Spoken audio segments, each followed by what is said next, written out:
Have you ever felt like a ghost in your own home? Not because someone told you so, not because of harsh words or raised voices, but because somewhere along the way, you just stopped being seen. Like your presence became part of the furniture. Useful, predictable, ignored. That's how it all began for me, Dot. It was just another Saturday. Nothing unusual. The same rhythms. The same rituals. My husband had invited his friends over again, Mark, Jordan, Dow, the regular trio. They came with their usual energy, loud laughter echoing through the house, casual jokes tossed between bites of snacks and sips of cold drinks. And me, I did what I always do. Laid out the food, refilled the cooler, made sure the cups were spotless. The cushions fluffed, the house comfortable for their hangout. A perfect hostess. The kind no one really notices unless something goes wrong. But something was different that day, subtle, quiet. That real Dot, it began with a look. Not overt, not dramatic. Just a glance. It should have passed like all the others, fleeting and meaningless, but this one lingered. A moment too long. Just long enough to whisper something that sent a ripple through me. Like it saw something I had long buried under routine and silence. Then there was another. This one came with a barely there smile and a gaze that didn't dart back to the TV quickly enough. Not one of them was looking at Daniel. They were looking at me, Dot, and suddenly, for the first time in what felt like years, I wasn't invisible. I wasn't just the exhausted wife cleaning fingerprints off the fridge or folding laundry at midnight.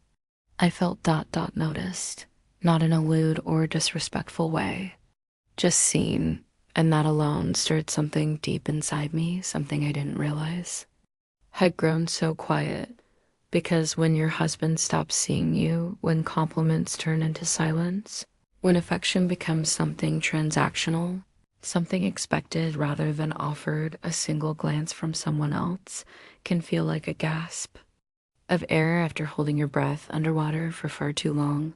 I didn't ask for it. I didn't even welcome it. But I noticed, and I didn't forget. That's where everything truly started, not with some reckless kiss or impulsive touch, but with a simple look. A look that made me confront a question I hadn't dared to ask. How lonely had I really become? And worse, had anyone else even noticed?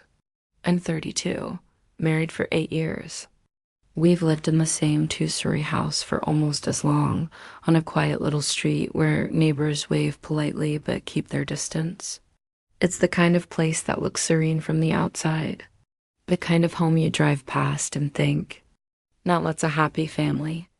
And maybe once that was true, but lately it's just hollow. Tidy, organized, well-kept, but lifeless. Like the laughter moved out and left behind framed memories we no longer talk about. Daniel, my husband, works in finance. Always working late. Always chasing deadlines. Another meeting, another client, another reason to come home drained. He used to walk through that door with a grin and a story. Now it's just a nod, a muttered hey, and then he disappears. Into the glow of a screen TV or laptop, whichever one wins the race. We used to talk. Really talk. Now, even simple exchanges like, how was your day? Feel like lines from a tired script we've performed too many times. And I don't think he's unkind. He's just elsewhere. Even when he's sitting right next to me. Tried to bring him back, knows I did. New outfits. Different meals. Asking about his day, his work, his fantasy football league. Trying to show interest in his world just to get a crumb of connection back. But all I received were distracted nods, empty smiles, like I was just background music in a life where the volume had been turned all the way down, predictable, safe, forgettable, and then came the weekends. Every other Saturday, his friends would show up like clockwork. Mark, the loud one, always with a story. Jordan, quiet but always watching. And Dow, smooth talking and sharper than he let on. They'd been with us through everything: college days, Daniel's proposal, the wedding, the birth of our first child. We shared milestones, inside jokes, and enough beer to float a boat. But recently, when they came over slapping Daniel on the back, laughing about old flames and missed chances, I started to notice something new. Their eyes. The way their glances lingered just a second too long. Not bold, not brash, but enough to feel like they were wondering something or remembering something at first. I told myself I was imagining it. After all, I wasn't 22 anymore. I was a mother of two, usually, in leggings and a messy bun, barely remembering if I'd washed my face. Why would they be looking at me like that? That they were Mark watching me as I wiped down the counter. Jordan tracking my every move as I tied my hair up. Dow's grin when he said, "You've been working out," like it was an observation. Not a question. It wasn't crude. It wasn't overt. But it wasn't nothing, and I didn't want it to stop. Not really. The next day was warm. One of those lazy Sundays that smells like charcoal smoke and sunscreen. Daniel said we should host a barbecue, like he was offering me a gift. But by noon, he was back inside, a beer in hand, parked in front of the TV. I did the rest: set up chairs, laid out the plates, made the backyard look like a magazine spread. Wore a yellow sundress, modest, something I'd had for years. But the fabric felt different in the sunlight, softer, brighter. Seen. They arrived soon after. Mark, all jokes. Jordan, silently observant. Dow, wearing that unreadable grin. They laughed with Daniel, toasted old memories, and slowly drifted outside to where I stood. Crouched beside the cooler, dropping in handfuls of iced. Mark called out, "Need a hand with the drinks?" I smiled. "Sure." They followed me inside. The air felt tighter, like the walls knew something I didn't. I handed Jordan a tray of sodas. Dow reached past me to grab a bottle, and then low, close came the words, "He's lucky." Soft, barely a whisper. But they hit like thunder. Froze. Not loud, not provocative, just loaded. He's lucky. Lucky to have me. Lucky I didn't say anything. Lucky they hadn't pushed further. I didn't ask who said it. I didn't respond. I just kept moving, pretending I hadn't heard. But inside I unraveled, because it wasn't what he said. It was what it made. Me feel alive. Not loved, not even admired. Just alive. When we stepped back outside, I felt their eyes again, not one by one, but all at once. Like a current running beneath the surface. Something had shifted. In them. And in me. That invisible line. The one you swear you'll never cross. It doesn't announce itself. It doesn't scream. It whispers. It winks. It wears a sundress and shows up on the wrong day in the right light. That night, I couldn't sleep. Daniel snored softly, turned away as usual. One arm sprawled across the bed like it forgot where I was. I stared at the ceiling and heard the words again. He's lucky. It wasn't the first time someone had complimented me. It wasn't even the boldest. But it was the first time in a long while that it actually landed. Like it had somewhere to go. Was it wrong to feel flattered? Was it wrong to want to feel flattered? I turned toward Daniel. Watched his mouth twitch. Slightly in sleep, I wondered what he dreamed about. Work? Numbers? Did I show up in those dreams anymore? Did he still see me? Not as a mother. Not as a planner or a maid or a daily habit. But as a woman. Did any part of him miss the way I used to laugh without restraint? Or look at him like he was the only person in the room? Or was that version of us gone? Replaced with checklists and routines and dinners eaten in silence? It wasn't about wanting Mark or Jordan or Dow. It wasn't lust. It wasn't betrayal. It was ... absence, a hunger that had been ignored too long. The next morning, I caught myself in the mirror while brushing my teeth. I stood a little straighter, tilted my chin, studied the curve of my hips, the tiredness in my smile, without thinking too much. I reached into my drawer and passed over the oversized hoodie for a fitted top I hadn't worn in ages. Nothing fancy, just something that reminded me of the shape beneath the layers. Not for them dot, or so I told myself, but that week. I started noticing my reflection again, and for the first time in a very long time, so did others. We're touching up my lip gloss before heading gento, the kitchen adding a spray of perfume before making lunch standing just a little taller. When I heard their voices coming up the driveway, and each time I did, a part off whispered, "You're not chasing anything. You just want to feel a live again because there is a special kind of grief that comes from being forgotten while still being held." Daniel didn't do anything wrong-headed and hurt me. Did and single quotes T-scream didn't cheat. He just stopped seeing me. And when someone else does, even for a second, that second can feel like oxygen to a woman slow drowning in her own home. I wasn't chasing anything. I wasn't trying to fire.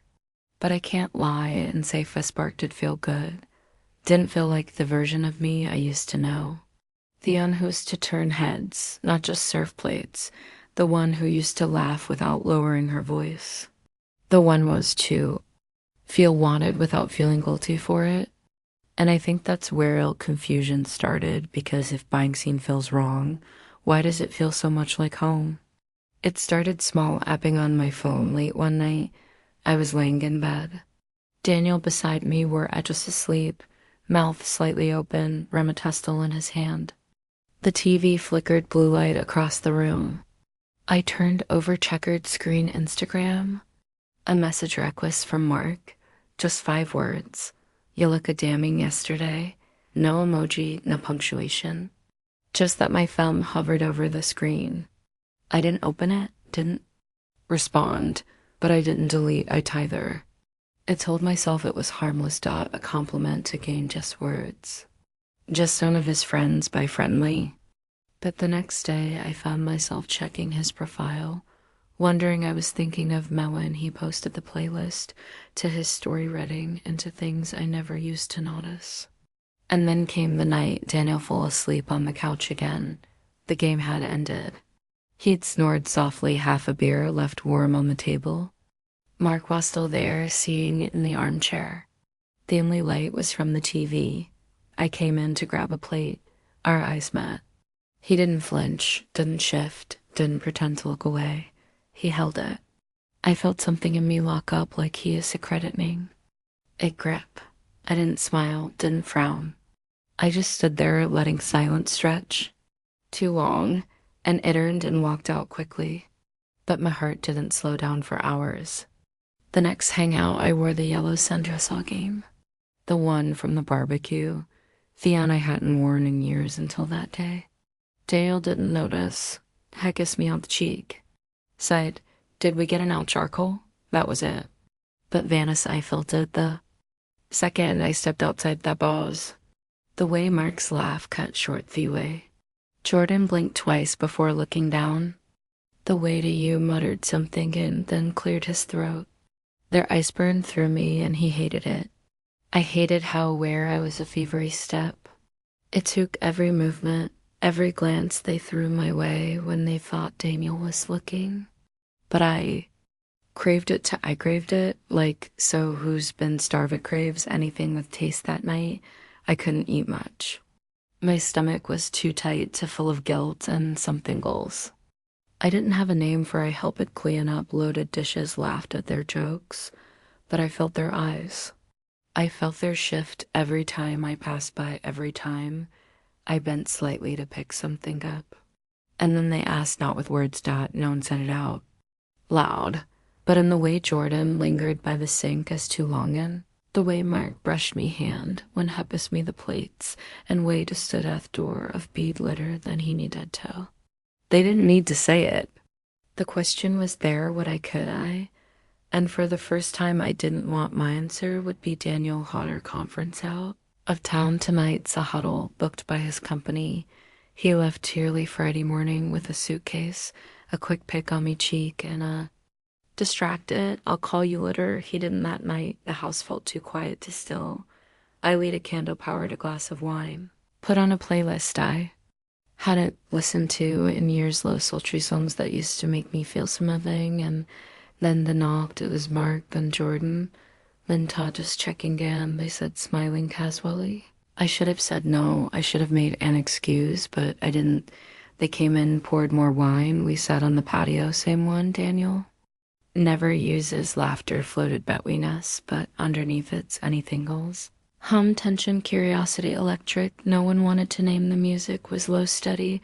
A song came on slow, rhythmic, familiar. I stood half tipsy, half lost and began to swing. Not for onion, not for attention, just for myself. But I followed at their eyes. They didn't find Itanamore, didn't glance away. They watched and I didn't stop, dancing my head tilted back. The night breeze moved right through my hair. I laughed softly, almost forgetting where I was or who I was supposed to be. Then I heard it. I doesn't see you. Why should you be thin waiting? The words slid through the air like a dare. I paused, the wine glass still in my hand, my heart pounding louder than the music. I walked away to a kitchen, didn't say a word, just stepped inside and leaned against counter. I could have told them to leave. I could have ended the night right there. But I didn't. I stood in the glow of the light, breathing, listening, and then footsteps, not hurried, not hesitant, just certain. He came and slowly stopped a few feet from. No words. The silence between us buzzed louder than any sound looked at him. Not like Daniel, not like he has been distracted by spreadsheets and headlines. He looked at me like I was aim thing to be remembered. And then his shin touched my wrist soft. Warm, intentional. I didn't pull away for as everything slowed down. The candle light flickered, the music faded. Time stood still, nothing more happened. No guess, no whispered promises, no betrayal in physical sense. But in that touching that look, something broke. It didn't go further than that. But it went Pharaoh too. Never forget after that night, everything looked the same. But nothing felt the same. I cleaned the kitchen like always did, washed the glasses, wiped counters, took out the trash, but my hands were trembling. I kept thinking it was just a touch, nothing, more no one so no one knew. So why did it feel like something inside me had unraveled? The next weekend, Daniel invited them over again. Said it without looking up from his phone. Guys are coming by Saturday, that you good with that? I nodded. But Saturday come and I couldn't do it. I stayed upstairs. Said I had a headache, turn it off the lights in our room, listen to their voices through the floorboards. They'll water the clinking off. Bottles, the scrape of chairs against patio. I couldn't face them, any of them. Not Jordan. Not especially not Fian, who touched Maris, like he wasting to remember what warm felt like. I thought hiding would help. Thought that would pass, but it clung to Meckwit and invisible dental knocked gently on the door at some point. You okay? He asked. I paused it before answering, just long enough for my voice to sound even. Yeah, I registered. He didn't press, but after. That some meth in him shifted too. He didn't mask again. Didn't check, just stop at noticing altogether. I was sitting on the couch a few days later, flipping through a book I hadn't touched in months. One I kept on the shelf in the corner of the living room, and there it was tucked at the pages, a folded piece of paper. I opened it, still the most beautiful thing. You'll never see known handwriting I could swear by, but it knew my chest tightened. My fingers shook. He didn't cry, I didn't scream. I just walked to the sink, lit a match, and held the edge of the note to the flame, watched it curl dark and disappear, but few words stayed not on the paper, not inside me. Daniel never found out, never asked, but he became colder, more ardent, like something between us had eaten. Neither of us wanted to look at it. He stopped touching me, stopped kissing me. Good night, stopped asking if I was okay. And I stopped at volunteering. Truth. I thought nothing happened, but everything changed. It wasn't about theme. It never really was Dot. It was about what I became. When it stopped being seen, when it stopped buying touched with intention, when words stopped feeling warm, when my presence became routine like a lamp in corner. Always there, always on, but noon real and noticing the light. I used to think affairs happened in hotel rooms behind closed doors with lipstick stains and leaves. But now I know they happen in glimpses and unspoken thoughts in the pace between what you say and what you really feel. I didn't cheat, not infatuate people define it, but something in me wonder not because I was reckless, not because you wanted to hurt anyone, but because I was hungry for something I couldn't name. Connection, such a moment that reminded me I still mattered. I started asking myself questions. I wasn't ready to answer, what is a marriage supposed to feel like after 8 years? Is this a quite separate screens? I love you say more out of habit than heat. Is this how people slip away? Not with shouting, not with slammed doors, just silence. We are read out to fear betrayal of the body, but no one warns you about the betrayal offer.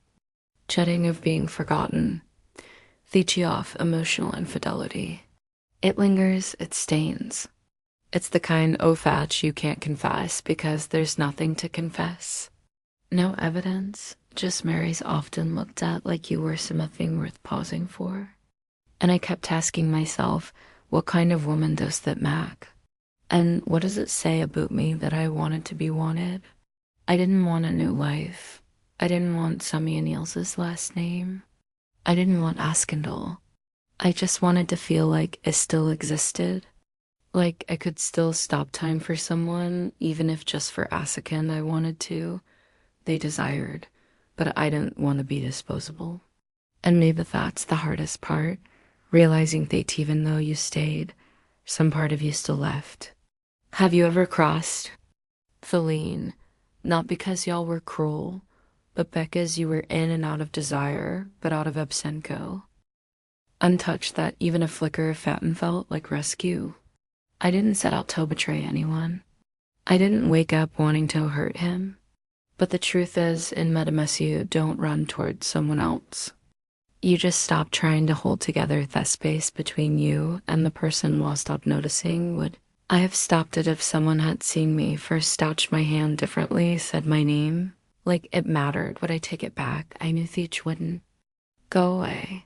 Just because it stayed quiet. I don't know, beauty. Do know this if you've ever felt that ache, Theon. You can't name the kinder hides in your chest when everyone thinks you're fine. Drop your truth in comments. No judgment, no shame name. Just release it, Dot, and if this story stirred something in you, if it made you remember a version of yourself you thought was long gone subscribed to heartfelt tales unfold, the next one might feel even closer to home every day. I fold laundry insolence. His shirt is still here. Theon with the faint smell of cedar and aftershave. I haven't had the courage to throw it away. My husband still smiles at him, just not with his eyes.